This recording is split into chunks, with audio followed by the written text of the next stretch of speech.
In February of 1943, a German officer named Fritz Bayerlein stood on a ridge in Tunisia and watched American soldiers run. Not retreat in good order, not withdraw under fire with discipline and coordination, run. Abandon their vehicles, their weapons, their wounded, and run from an attack that an experienced army would have absorbed and countered within hours. Bayerlein was Erwin Rommel's chief of staff. He had fought in France, in the Western Desert, across thousands of miles of combat against the British, against the Free French, against the South Africans and Australians and New Zealanders who had learned to fight in the brutal school of the Desert War. He had a calibrated sense of what soldiers could and could not do under pressure. What he saw at Kasserine Pass on the 19th of February 1943 was the worst performance he had witnessed from any army in the war. American infantrymen fled their positions. American artillery units abandoned guns that had not even been put into action. American commanders lost contact with their units and issued orders that bore no relationship to what was actually happening on the ground. The Second Corps, which was supposed to be the cutting edge of America's ground war in Europe, collapsed in less than 48 hours under a German attack that Rommel himself described as not particularly ambitious. Bayerlein wrote in his diary that the Americans fought like they had never heard a shot fired in anger. He was not entirely wrong. Now hold that image. Hold the image of American soldiers running through the Tunisian mountains while German veterans watched with something between contempt and professional interest. Hold it, because the story of what happened between that moment and the summer of 1944, when those same Americans and their successors tore through the German defenses in Normandy and drove 500 miles across France in 3 weeks, is one of the most remarkable institutional transformations in the history of modern warfare. It did not happen automatically. It did not happen because Americans were inherently tougher or more determined than their opponents. It happened because of specific decisions made by specific people, because of institutional mechanisms that processed failure and converted it into improvement, and because of a quality in the American military experience that nobody had fully anticipated, and that the Germans, for all their professional competence, never adequately understood. But before the transformation, the honest accounting of why the Americans were, in 1942, exactly what their critics said they were. The United States Army that entered the Second World War was not the army that fought it. That sentence needs to sit for a moment before the explanation begins, because the distinction is fundamental to everything that follows. In 1940, the United States Army ranked 17th in the world by size. 17th, behind Romania, behind Portugal. The army that would eventually put over 8 million men in uniform was, at the moment that Germany was conquering France in 6 weeks, a modest peacetime force of approximately 260,000 soldiers whose primary recent experience had been garrison duty, ceremonial functions, and the kind of training that peacetime armies conduct when nobody seriously believes war is imminent. The officer corps reflected this peacetime reality. Many senior American commanders in 1942 had entered military service before the First World War. Their formative professional experiences were from a conflict that had ended 25 years earlier, fighting a kind of war that the technological developments of the intervening decades had made obsolete in ways that were not always obvious until the shooting started. The doctrinal manuals that governed American military thought had been revised, but revision is not the same as replacement, and the mental habits formed by decades of peacetime service proved more durable than the new pages in the manual. The enlisted soldiers were even less prepared. The draft had begun in 1940, which meant that the men who went ashore in North Africa in November of 1942 had been in uniform for, at most, 2 years. Many had been civilians 6 months before they boarded the transport ships. They had received training that was adequate by peacetime standards and inadequate by the standards of what they were about to encounter.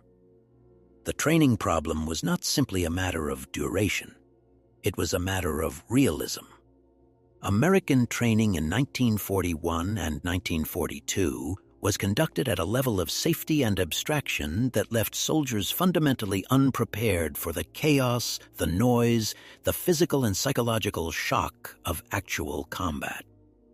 Exercises were conducted with referees and rules. Artillery fired blank ammunition. Casualties were simulated with armbands. The men who went through these exercises emerged knowing the theory of what they were supposed to do without having any experiential understanding of what it actually felt like to do it under fire. General Leslie McNair, who commanded Army ground forces and was responsible for training the American Army, understood this problem abstractly, but lacked the authority and perhaps the imagination to solve it fully before the Army went to war. He pushed for more realistic training. He introduced live fire exercises. He argued for longer training periods. He was overruled repeatedly by the logistical and political pressures of a nation mobilizing at unprecedented speed, a nation that needed soldiers in the field faster than realistic training could produce them. The result was an army that was large, enthusiastic, physically healthy, adequately equipped, and unprepared for the specific experience of combat against a professional European opponent that had been at war for 3 years. This is what Bayerlein saw at Kasserine Pass. Not cowardice, not weakness of national character. Inexperience colliding with experience at the worst possible moment. The question that Kasserine raised was not whether American soldiers could fight. The question was whether the institutions surrounding them could learn fast enough to make their fighting effective before the war was decided without them. The answer arrived in the form of a man named George S. Patton, though Patton is only part of the answer, and attributing the entire transformation to him is the kind of historical simplification that makes for compelling cinema and poor analysis. Patton took command of 2nd Corps on the 6th of March 1943, 2 weeks after Kasserine. What he found was not a broken army. It was a confused one. The soldiers hadn't lost their willingness to fight. They had lost confidence in the system that was supposed to direct their fighting, and that confidence had collapsed because the system had failed them visibly and expensively in the passes of central Tunisia. Patton's response to this situation has been described so many times that it has acquired the quality of legend, which means it has lost some of its specificity.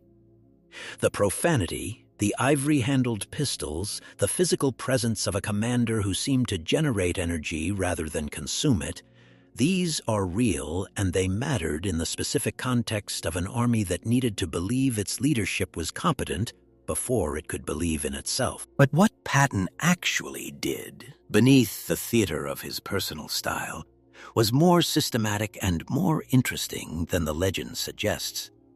He imposed standards, not inspirational standards, not aspirational standards, but specific, measurable, enforceable standards applied to every soldier regardless of rank.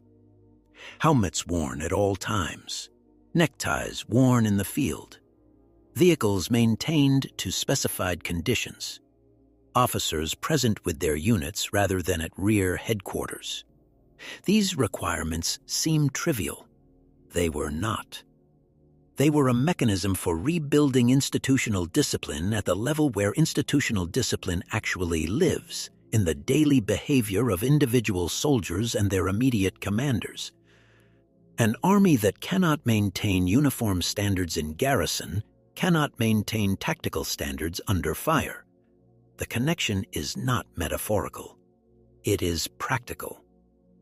The habits of attention and compliance that keep a soldier wearing his helmet in a safe area are the same habits that keep him maintaining his rifle in a combat area and following orders under artillery fire.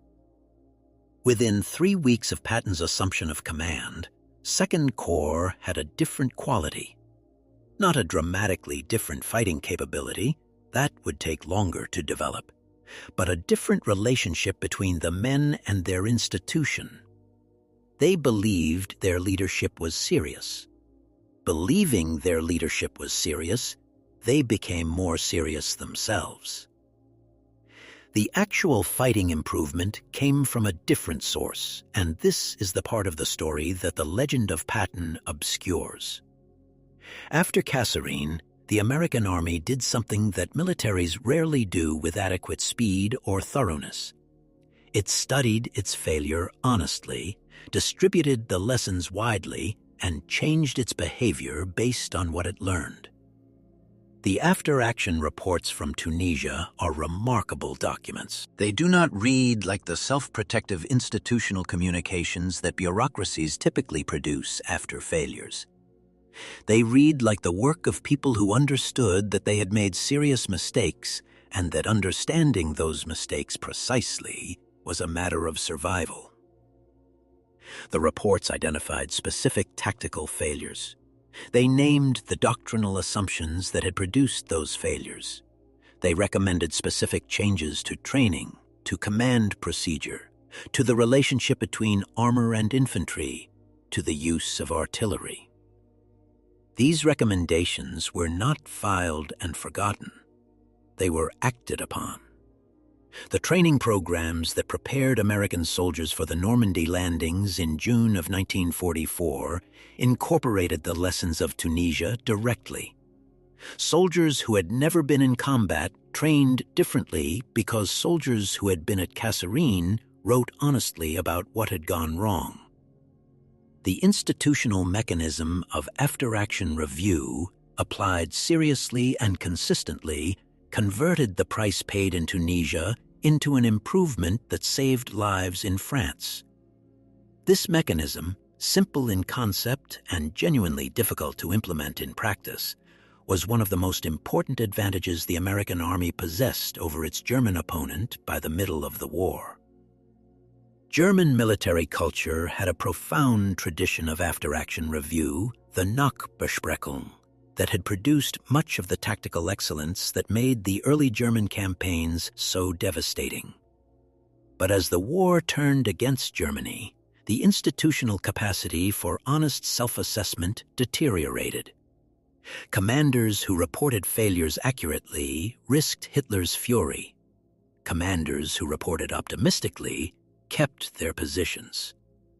The feedback loop that converts experience into improvement requires honest information flowing upward through the command structure, and the political environment of the Nazi state made honest information increasingly expensive to provide. The Americans had no such inhibition. American commanders who failed were replaced, not punished, which is a different thing. The distinction mattered because punishment of failure produces concealment of failure, while replacement of failure produces, eventually, commanders who do not fail. The American Army went through a significant turnover of senior leadership between 1942 and 1944, and the commanders who emerged from that process had been selected by a mechanism that, however imperfect, rewarded demonstrated competence over seniority and political connection.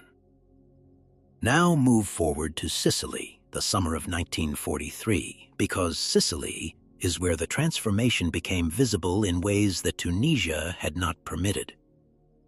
The Sicilian campaign lasted 38 days. In those 38 days, American forces covered ground, engaged German and Italian opposition, and demonstrated a tactical flexibility that would have been unrecognizable to anyone who had watched 2nd Corps at Kasserine 5 months earlier. The same institution, many of the same men, performing at a fundamentally different level. The difference was not Patton alone, though Patton's 7th Army performed with a drive and aggression that reflected its commander's personality. The difference was the accumulation of what Tunisia had taught at every level of the army simultaneously. Platoon leaders who had been in combat understood things about the relationship between terrain and fire and movement that no training exercise could have taught them. Company commanders who had made mistakes in Tunisia and survived those mistakes had internalized corrections that they now applied automatically. Battalion commanders who had watched artillery coordination fail at Kasserine knew specifically what proper coordination looked like and demanded it. Experience had done what training could not, and the institution had structured itself to extract the maximum value from that experience through after-action processes that converted individual learning into organizational knowledge. There is a specific quality of the American Army in 1943 and 44 that deserves direct examination, because it is less discussed than the more dramatic elements of the story and more important than most of them. The American military was unusually good at developing and distributing tactical solutions to specific problems. When German armor proved more formidable than expected, American engineers and ordnance officers developed modifications. When hedgerow fighting in Normandy created tactical problems that no pre-war doctrine had anticipated, American soldiers invented solutions in the field within days, and those solutions were adopted across the army within weeks. The rhinoceros device, the welded steel prongs that allowed Sherman tanks to cut through the Norman hedgerows that had been stopping them cold, was invented by a sergeant named Curtis Coolin, who had never attended a military engineering school in his life. This capacity for practical improvisation was not accidental. It reflected something genuine about the men the American Army was drawing from, men who had grown up in a society that valued practical problem-solving, that celebrated the mechanic who fixed the engine and the farmer who adapted to the bad harvest. The American Army was full of men who, in civilian life, had been machinists and mechanics and engineers and electricians, men who looked at a problem and asked what could be done about it, rather than whether doctrine permitted action. The Germans had soldiers with similar backgrounds. What they lacked, increasingly, was the institutional permission and the logistical support to convert individual improvisation into systematic solution. A German sergeant who invented an effective counter to Allied air power could not easily get that invention adopted across the army in the way that Cullen's rhinoceros device moved from a single tank to the entire First Army in weeks. The American logistics system that supplied the Army also supported its capacity for institutional learning in ways that the degraded German supply situation could not match. By the time the Allies landed in Normandy in June of 1944, the American Army had another quality that it had not possessed in 1942 and that is rarely given adequate credit in accounts of the campaign. It had developed, at the junior officer and non-commissioned officer level, a generation of leaders who had been tested under fire and had emerged with the specific kind of competence that only combat produces. The lieutenants and captains and sergeants who led American units in Normandy were not the same men who had gone ashore in North Africa 18 months earlier. Many of them were literally different people, replacements for officers and sergeants who had been killed or wounded. But even those who had been there from the beginning were different in ways that went beyond the accumulation of experience. They had developed what military professionals call tactical intuition, the ability to read a situation and respond correctly faster than conscious analysis permits. Tactical intuition cannot be taught in a classroom. It cannot be instilled by a training program, no matter how realistic. It develops through exposure to actual combat, through the accumulation of situations encountered and decisions made and consequences observed, through the building of a mental library of patterns that allows recognition of familiar situations in unfamiliar forms. The men who had fought in Tunisia and Sicily and Italy arrived in France with that library partially built. The men who arrived in France without prior combat experience were joining units led by people who had it, and the transfer of pattern recognition from experienced to inexperienced soldiers through the medium of small unit operations is one of the mechanisms by which armies improve faster than their individual members' experience would predict. Consider what the American Army actually accomplished between D-Day on the 6th of June 1944 and the end of August of the same year. It landed on beaches defended by prepared German positions and broke through them.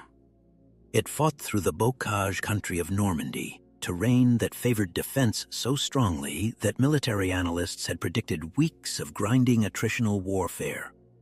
It broke out at Saint-Lô in late July in an operation that combined air power, armor, and infantry in a coordination that would have been impossible for the army that fought at Kasserine. And then it drove across France at a pace that outran its own supply lines and that left German formations that had spent years preparing defensive positions scrambling to escape encirclement. The breakout from Normandy covered approximately 500 miles in 3 weeks. German units that had been trained and equipped and positioned to defend France found themselves unable to establish coherent defensive lines because the American advance moved faster than German command and control could respond. German generals who were accustomed to fighting an army that reacted predictably found themselves facing an army that was making decisions at the corps and division level with a speed and flexibility that the German command system, increasingly constrained by Hitler's insistence on approving significant tactical decisions personally, could not match. This operational tempo was not achieved by individual heroism, though there was plenty of individual heroism. It was achieved by the combination of logistical capacity, tactical competence, and command flexibility that the Army had been building since Kasserine. The Red Ball Express, the truck convoy system that moved supplies from the Normandy beaches to the advancing front, was an organizational achievement of the first order. Without it, the tanks that were outrunning German defenders would have stopped for want of fuel. With it, they kept moving, and the momentum of their advance became itself a military asset. Momentum is a concept that military theorists discuss in abstract terms. In practice, it means that an army moving faster than its opponent can respond creates situations that compound themselves. A German formation that cannot establish a defensive line because American units arrived before the line was complete becomes a formation trying to escape encirclement. A formation trying to escape encirclement cannot function as a coherent military unit. A formation that cannot function as a coherent military unit cannot slow the advance that is encircling it. The process feeds on itself, and the army that initiates it can sustain it as long as its logistics hold. The American logistics held, barely at times. The supply situation in late August of 1944 was genuinely precarious, and the decision by Eisenhower to slow Patton's advance in order to supply Montgomery's push in the north remains one of the more debated strategic choices of the war. But the system held well enough to sustain an advance that covered more ground in 3 weeks than most military planners had projected for 3 months. Now look at this transformation from the German perspective, because the German perspective is where its significance becomes clearest. German officers who had fought against American forces in Tunisia and then encountered them again in Normandy were consistent in their observations. The Americans in 1944 were not the same army. The tactical competence at the small unit level had improved dramatically. The coordination between infantry, armor, and artillery had reached a standard that German officers found difficult to counter with the degraded forces available to them. The American Army's ability to call for air support and receive it quickly, to adjust artillery fire accurately, to maneuver combined arms elements with flexibility rather than rigidity, These were not qualities that the army had possessed at Kasserine. German after-action reports from the Normandy campaign contain a specific observation that appears repeatedly in different forms. American commanders at the regimental and divisional level were making decisions faster than German headquarters could respond to them. This speed of decision was not a function of better communications, though American communications were good. It was a function of a command culture that pushed decision-making authority downward to the level where decisions needed to be made, rather than upward to headquarters that could not see the situation clearly. The German army had once possessed this quality to a remarkable degree.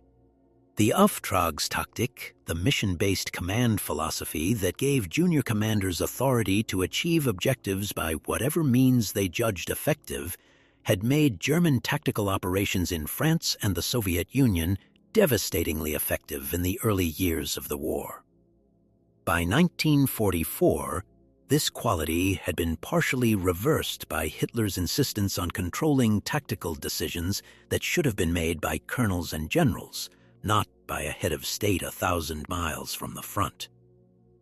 The American Army, which had never had a Führer insisting on approving battalion-level movements, retained the institutional permission for junior commanders to act on their judgment. There is one more element of this story that needs to be told, because it connects the military transformation to something larger about what the war meant and why it ended the way it did. The American soldiers who fought in Tunisia in 1942 and the American soldiers who broke through at Saint-Lô in 1944 were, in a meaningful sense, the same people. Not literally, because the casualties and replacements had changed the composition of every unit. But the society that produced them was the same society, with the same values, the same relationship to individual initiative, the same expectation that problems could be solved if you worked at them hard enough and thought about them clearly enough. Those qualities were not sufficient in 1942 because the institutional structure surrounding the soldiers had not yet learned how to use them. The transformation of the American Army between Kasserine and Normandy was, at its core, the process of building institutional structures that allowed the qualities the soldiers already possessed to be expressed effectively under combat conditions. The Germans had professional structures of long standing. They had doctrine refined over decades. They had a tradition of military excellence that was genuine and deserved the respect it received. What they did not have by 1944 was the capacity to improve faster than the Americans were improving. The German army of 1944 was, in most respects, less capable than the German army of 1940. The American army of 1944 was dramatically more capable than the American army of 1942. The trajectories had crossed somewhere in the middle of 1943, and after they crossed, the direction of the war's outcome was determined. Bayerlein survived the war. He was captured in the Ruhr pocket in April of 1945, commanding what remained of the Panzer Lehr division, a formation that had been one of the finest armored units in the German army when it entered the Normandy campaign, and that now consisted of a few thousand men with minimal equipment trying to find a way to surrender before the situation became worse. He was interrogated by American officers, which was itself a kind of symmetry. He spoke respectfully of the American Army's improvement. He said that the soldiers he had watched running at Kasserine and the soldiers who had encircled his division in the Ruhr were not recognizably the same army. He said this not as a compliment, but as an observation. It was, in his professional assessment, the most significant military transformation he had witnessed in the war. He was right. And the fact that it happened, the fact that an army that was genuinely unprepared in 1942 became genuinely formidable in 1944, is not a story about American exceptionalism or the inevitable triumph of democracy over totalitarianism. It is a story about institutional learning, about the capacity to acknowledge failure honestly, study it carefully, and change behavior based on what the study reveals. About command cultures that push authority downward to where decisions need to be made. About logistics systems that sustain operational tempo. About soldiers drawn from a society that values practical problem-solving and given the institutional permission to apply that value under fire. These are not qualities unique to America. They are qualities that any institution can develop if it chooses to prioritize them and creates the conditions in which they can operate. The American Army chose to prioritize them under the pressure of a war it could not afford to lose. And the result was a transformation that covered the distance between Kasserine Pass in February of 1943 and the Rhine River in March of 1945 in just over 2 years. 2 years to build an army from amateur to unstoppable. 2 years paid for in the specific currency of wars, in lives and time, and the particular education that only combat provides.